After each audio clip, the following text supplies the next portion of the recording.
Hello students, आज फिर से मिले हम हमारे यूट्यूब चैनल पे डेरिवेशन किंग पे। और आज हमारे पास जो क्वेश्चन है वो क्वेश्चन नंबर 5 है, चैप्टर 13 न्यूक्लियर। और आप लोग सोच रहे होंगे कि हर दिन एक एक क्वेश्चन डाल रहे हैं सर। एक्चुअली थोड़ा सा समय मिल नहीं पा रहा है, इस वजह से फिर भी कोशिश करेंगे कि जैसे जैसे होते जाएगा हम डालते जाएंगे। तो इस क्वेश्चन में क्या पूछा है सबसे पहले, ठीक है। और इस तरह के क्वेश्चन आते हैं एग्जाम में, ठीक है।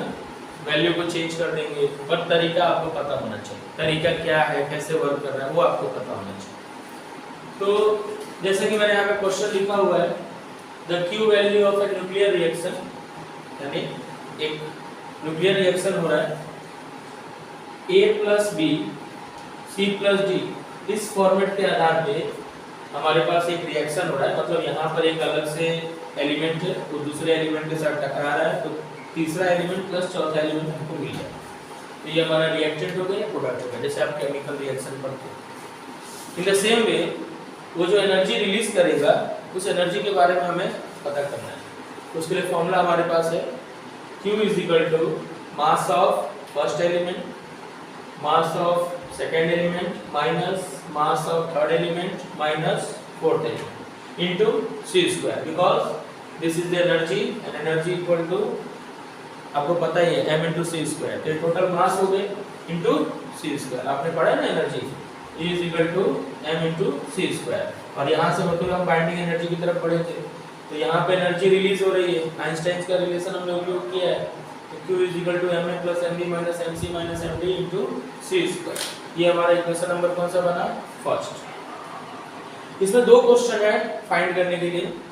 सबसे पहला क्वेश्चन है 1h1 3h1 2h1 2h1। ये हमारा हो गया रिएक्टेंट, ये हमारा हो गया प्रोडक्ट। और साथ ही में इसको सॉल्व करने के बाद जो एनर्जी आएगी उससे हमें ये पता लगाना है, क्योंकि एनर्जी पॉजिटिव होगी। अगर एनर्जी पॉजिटिव है और एनर्जी नेगेटिव है तो उससे हम कहेंगे ये एक्सोथर्मिक है और ये एंडोथर्मिक है, ठीक है। तो यही हमें पता करना है। अगर ये पता हो गया तो हमारे एनर्जी का वैल्यू फाइंड हो जाएगा। और इसको सॉल्व करने के लिए बुक में डेटा आपको दिया रहेगा, एग्जाम में भी डेटा देगा आपको।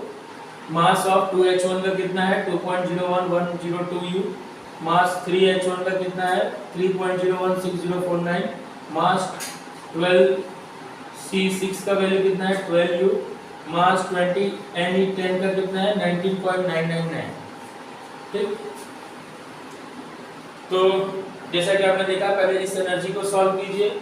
अगर इस रिएक्शन के आधार पे एनर्जी पॉजिटिव आती है तो एक्सोथर्मिक, एनर्जी नेगेटिव आती है तो एंडोथर्मिक। तो सबसे पहले मैं इस इक्वेशन के आधार पे समझाने की कोशिश कर रहा हूँ। मैं लिख रहा हूँ, ध्यान से देखिएगा। Q is equal to ma plus mb minus mc minus md into c square, okay. Now compare this equation for ma, mass of first element. तो मास ऑफ फर्स्ट एलिमेंट, इसको ध्यान से देखिए, इसके नीचे में लिख रहा हूँ a plus B C plus D. तो a वाले की जगह पे कौन सा एलिमेंट है 1h1, तो उसका मास कितना है इधर नहीं दिया है। अब कई लोग बोलेंगे मास तो दिया ही नहीं है। मास दिया है, आपने बहुत पहले पढ़ा हुआ है। 1h1 यानी इसका एटॉमिक नंबर 1 है, तो जाहिर सी बात है मास ऑफ किसी भी एटॉमिक नंबर का किसी भी एलिमेंट के द्वारा हम मास निकाल सकते हैं। क्योंकि एटॉमिक नंबर 1 है तो मास ऑफ प्रोटॉन वैल्यू हमको पता है, जितना नंबर ऑफ प्रोटॉन उतना नंबर ऑफ इलेक्ट्रॉन। तो 1.00783 U ये हमारा क्या है, मास ऑफ प्रोटॉन। तो उस आधार पे हमारे पास 1h1 का मतलब जो मास आएगा वो वैल्यू कितना है 1.00783 U, ठीक है, ओके। फैन बंद कर दिया क्या, ओके, कोई बात नहीं। चलिए, तो ये हमारे पास मास की वैल्यू आ गई और बाकी सब मास की वैल्यू इधर दी है। तो ये ऐसे ही मास की वैल्यू मैं यहाँ पे भी लिख देता हूँ। तो ये हो गया 1h1 equal to 1.0783 U, okay. तो इसको रफ कर देते हैं। ठीक, हमारे पास अभी डेटा आ गया। अभी कैसे आया मैंने बताया आपको, इसका एटॉमिक नंबर अगर इसको आप कंपेयर करेंगे 1H1 इक्वल टू x, इधर हमारा आता है एटॉमिक मास, इधर होता है हमारा एटॉमिक नंबर। तो एटॉमिक नंबर कितना है 1, तो आपको पता है कि एटॉमिक नंबर के आधार पर हम जज कर लेते हैं कि नंबर ऑफ इलेक्ट्रॉन्स और नंबर ऑफ प्रोटॉन्स उसके हिसाब से होंगे। तो 1 है तो नंबर ऑफ प्रोटॉन आपको पता है, मास कितना होता है, मल्टीप्लाई कर दीजिए। याद है फॉर्मूला, हमने फॉर्मूला पढ़ा है delta m equal to Z M P, इसमें आगे वैल्यू है तो हम इसमें पढ़ते थे atomic number into mass of proton, तो उसका पूरा वैल्यू मास आ जाएगा। ठीक है, तो ये हमारे पास वैल्यू है तो हमने निकाल लिया है। अब इसको कंपेयर किया तो 1H1 का इस आधार पे फर्स्ट एलिमेंट का मास कितना है हमारे पास 1.00783 U प्लस बी एलिमेंट का मास कितना है हमारे पास 3.016049। ओके, समझ में आ रहा है सबको उधर? Yes sir. माइनस MC यानी जो रिएक्शन हो गया, जो प्रोडक्ट साइड में जो आपको दिख रहा है एलिमेंट का, उसका मास यहाँ पे कितना दिया है 2H1 का 2.014102 U माइनस नेक्स्ट एलिमेंट का जो मास है सेम है, तो आप यहाँ पे इसको कॉमन लेके भी माइनस को मल्टीप्लाई भी कर सकते हैं। फॉर एग्जांपल अगर मैं करना चाहूँ माइनस बाहर ले लूं और इधर लिखूंगा MC प्लस MD, दोनों का मास तो सेम है तो एक ही बार मास लेके 2 से मल्टीप्लाई कर सकता हूँ। ठीक है, तो मैं डायरेक्ट यहाँ पे कर रहा हूँ, आप समझिएगा। माइनस बाहर ले लिया मैंने तो इधर बच गया MC प्लस MD, दोनों का मास सेम है क्योंकि दोनों एलिमेंट सेम है। तो 2 into 2.014102 U, okay, bracket close into C square. Now इसको प्लस करो, कितना आया बताओ, कितना आया प्लस करने पे 4 पॉइंट, ये दोनों को प्लस करो कितना आया 4.023 U। ओके, माइनस इन दोनों को मल्टीप्लाई किया तो कितना आया 2 into 2.014102 U, कितना आया इसका मल्टीप्लिकेशन 4.0282024 into C स्क्वायर। अब इसको सब्ट्रैक्ट करो, कितना है value 4.023879 minus 4.028204 minus 0.004325 into C square. Okay, और साथ में ये U कॉमन आ जाएगा तो U लिख सकते हैं, बट ये मल्टीप्लिकेशन में हम इसको 1U भी लिख सकते हैं। ठीक, अभी हमारी वैल्यू आ गई क्वेश्चन नंबर 2। नाउ ये वैल्यू के अंदर Q is equal to minus 0.004325 into 1U की वैल्यू मैंने आपको बताई है 931.5 mega electron volt upon C square. तो C स्क्वायर से कट गया, मल्टीप्लिकेशन करने में कितना आया 4.-4.0287375375 मेगा इलेक्ट्रॉन वोल्ट। इसको अगर हम मॉडिफिकेशन करें तो ये इसका 0 निकलेगा और इस पे हासिल मतलब 4.03 मेगा इलेक्ट्रॉन वोल्ट। क्या इतना आंसर आ रहा है? चेक करो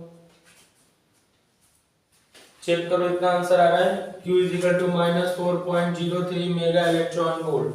क्या किया मैंने इधर राउंड ऑफ किया, 8 की जगह मैंने 0 लिखा, उसका 1 हासिल। ये आपने सिग्निफिकेंट फिगर्स 11th में पढ़ा होगा, फर्स्ट चैप्टर में ही ऐसा है, यूनिट्स एंड मेजरमेंट्स, अभी न्यू सिलेबस का था।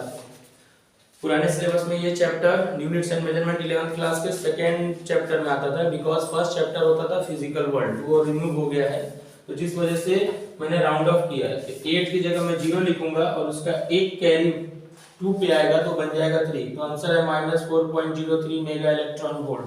ठीक है, तो ये आपका आंसर होगा। इन द सेम वे इस क्वेश्चन को भी आपको निकालना, इसी के जैसा एक और क्वेश्चन है, पहले इतना लिख लीजिए फिर मैं उसके दूसरे क्वेश्चन को लिखता हूं। इतना लिख लीजिए, ठीक है, लिख लिया आप लोगों ने। थोड़ा सा मेरा स्टैंड थोड़ा ठीक नहीं है, इस वजह से स्टॉप करके मैंने थोड़ा किया, फिर भी आप लोग इसको लिख लीजिए, फिर मैं इसका दूसरा वाला एग्जांपल भी करवा देता हूं इसी के साथ है। ओके, मेरे ख्याल से आप लोगों ने लिख लिया होगा, वीडियो को पॉज करके आप लोग लिख लीजिए। सबने लिख लिया पीछे? Yes sir. ठीक, रफ कर दूं ना? Yes sir. ठीक, ये क्वेश्चन के साइड से पूरा। अब हाँ, एक चीज तो बताना भूल गया, नेगेटिव है तो जो एनर्जी रिलीज हुई है कैसी है, एंडोथर्मिक है या एक्सोथर्मिक? कैसी एनर्जी रिलीज हुई है? एंडोथर्मिक। क्यों? क्योंकि माइनस में है। किस में है? माइनस में। तो एनर्जी अगर माइनस में आएगी तो हम इसको कहेंगे कि ये रिएक्शन कैसा हुआ है? एंडोथर्मिक। कैसा रिएक्शन हुआ है? एंडोथर्मिक। गुड, चलिए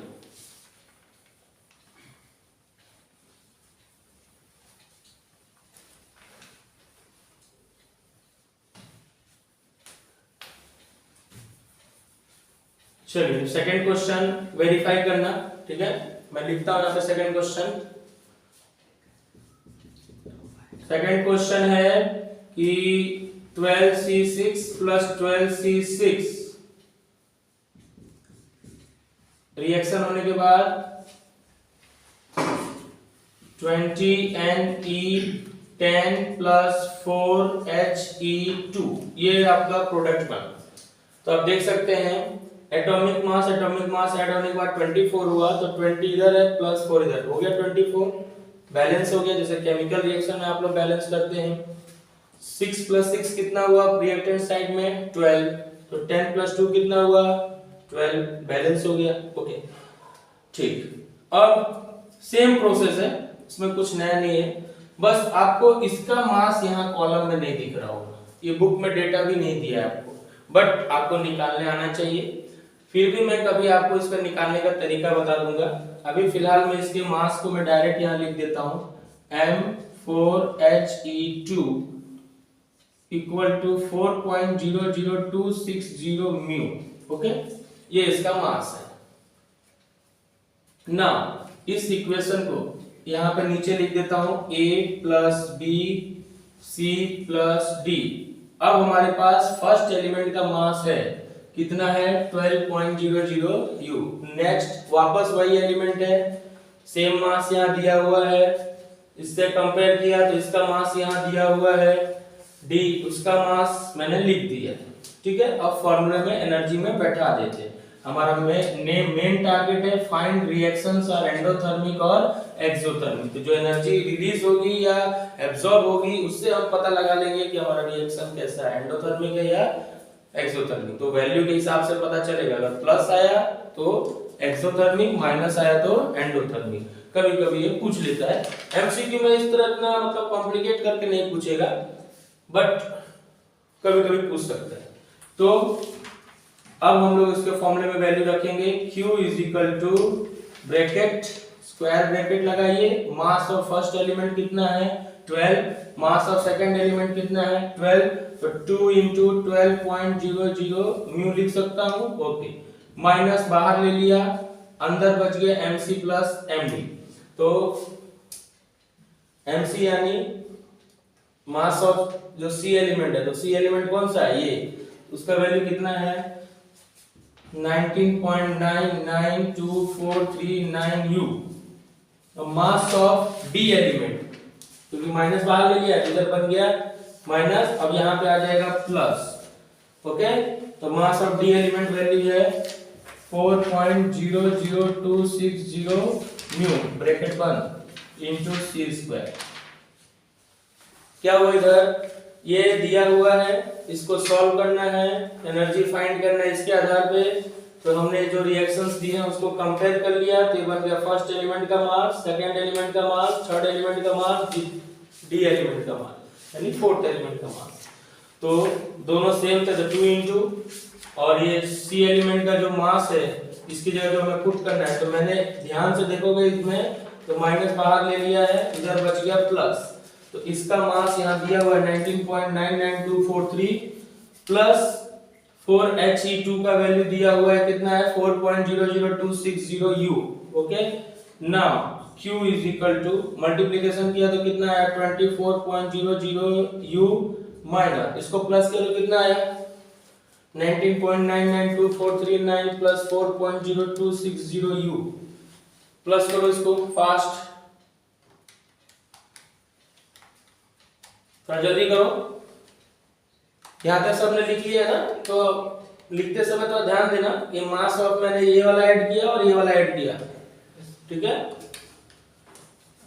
बोलिए कितना आया 23.9999995039 ओके, ब्रैकेट बंद, इसमें भी म्यू है, म्यू साथ में रखते हैं इनटू सी स्क्वायर।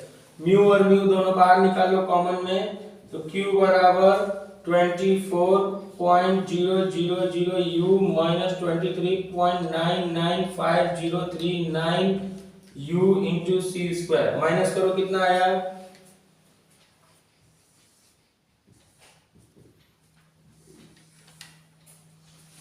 कितना है माइनस 30 कितना है 30 है। नहीं हो तो उसमें कोई फर्क नहीं पड़ता, पॉइंट के बाद 0 तो कोई दिक्कत नहीं। 24 से भी माइनस करोगे तो लगभग आपको आंसर पॉजिटिव आना चाहिए। 0.004961 ओके, इनटू ये u है, मल्टीप्लिकेशन करूंगा 1 से क्योंकि u में 1 u है इनटू सी स्क्वायर, और मैंने आपको बताया है 1 u बराबर 0.00496 into 931.5 mega electron volt upon c square into c square. C square cut गया, Q इज इक्वल टू, अब इसको मल्टीप्लाई करो कितना आ रहा है ये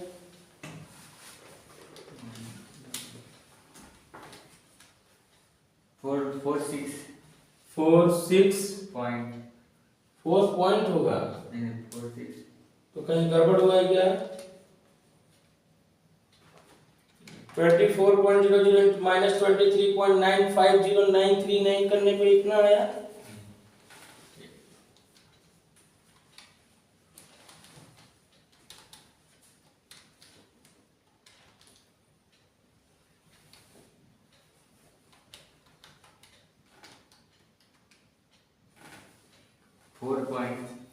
four point 62 11.715 mega electron volt. अब इसके बाद मेरे को इसकी डिजिट की कोई जरूरत नहीं है, तो Q is equal to 4.62 mega electron volt. ये वैल्यू आई पॉजिटिव, कैसी आई पॉजिटिव। बताइए कौन सा रिएक्शन है ये, एंडोथर्मिक है कि एक्सोथर्मिक? एक्सोथर्मिक। कौन सा रिएक्शन है एक्सोथर्मिक। क्यों? क्योंकि एनर्जी कैसी है ये पॉजिटिव है। गुड, लिख लीजिए इसको, 2 मिनट का पॉज दे रहा हूं, ठीक है, लिख लीजिए इसको।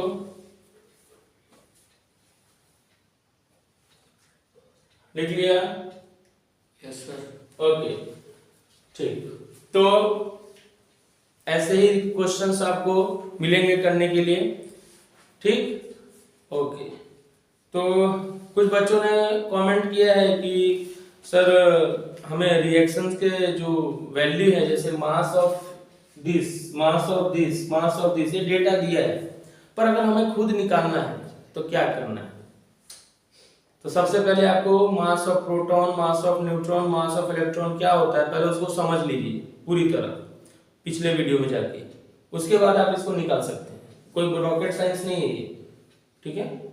ओके, दूसरी चीज, हाँ, जैसा मैंने आपको बताया था कि बहुत जल्द 2024-2023 का जो मेन एग्जामिनेशन के पेपर्स हैं उसको मैं सॉल्व करूंगा, और जो क्वेश्चंस होंगे वो ऐसे एक ही वीडियो में 50 क्वेश्चन सॉल्व करके थोड़ा डालना मुश्किल है मेरे लिए, तो मैं 10-10 या 8-8, 5-5 जैसे मुझे मतलब समय मिलेगा मैं उसे सॉल्व करके डालना स्टार्ट कर दूंगा। अभी भी जीएससीबी बोर्ड के एग्जाम में लगभग आज से उधर फरवरी में 27 और ये आपका बच गया 4, मतलब कुल मिला के हैं 45 डेज के आसपास।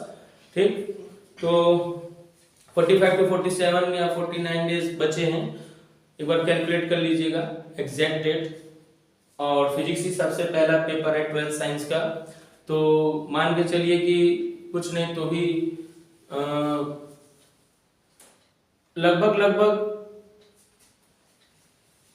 ऐसे ही क्वेश्चन आएंगे, बट थोड़ा सा आपको ध्यान रखना है क्योंकि इस एनर्जी को रिलीज कराने में बहुत सारे इक्वेशंस के टाइम गलतियां हो जाती हैं।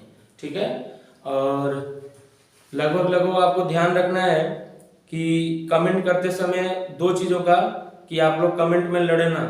कई बच्चों का मैंने देखा है आपस में ही लड़ रहे हैं, कोई बोल रहा है सही पढ़ा रहे हैं, कोई बोल रहा है गलत में कहीं छूट गया है कुछ है। ठीक है, गलती होगी तभी तो सीखेंगे। ठीक है, हमारे सबसे रिस्पेक्टफुल जो हमारे टीचर्स रह चुके हैं फिजिक्स में जो अभी हैं, जैसे अलग सर हैं, एससी वर्मा हैं, पढ़ाते पढ़ाते उनसे भी गलतियां होती हैं। अगर कहीं छूट जा रहा है कोई चीज तो आप कमेंट में लिखिए सर यहाँ पे कुछ छूट गया है, तो मैं उसको सुधारूंगा। और मैं सुधारूंगा क्योंकि मुझे सुधरना है, मुझे आगे बढ़ना है। ठीक है, तो मैं कोई ऐसा तो नहीं बोल रहा हूँ कि हर एक चीज सब कुछ सीख के ही आते हैं। तो आप लोग आपस में मत लड़िए ना, एक बार बस लिख दिया मैंने देख लिया बस, ओके फाइन।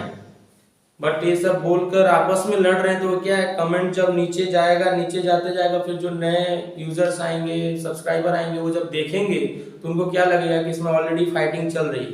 तो ये सब अच्छी चीजें नहीं है, ये सब इग्नोर कीजिए। आप साइंस के स्टूडेंट, ये सब आपके पास इतना टाइम है फालतू का। बोर्ड पे क्वेश्चन आया, क्वेश्चन देखा आपने, सॉल्व किया, उसी तरह जो भी क्वेश्चन उसको सॉल्व कीजिए, बात खत्म कीजिए। ठीक है, ओके। दूसरी चीज, इस वीडियो को जितना हो सके उतना शेयर कीजिए। सब्सक्राइबर बढ़े न बढ़े उससे मतलब नहीं है, मतलब है कि कॉन्सेप्ट सबके पास पहुंचना चाहिए। Okay, thank you.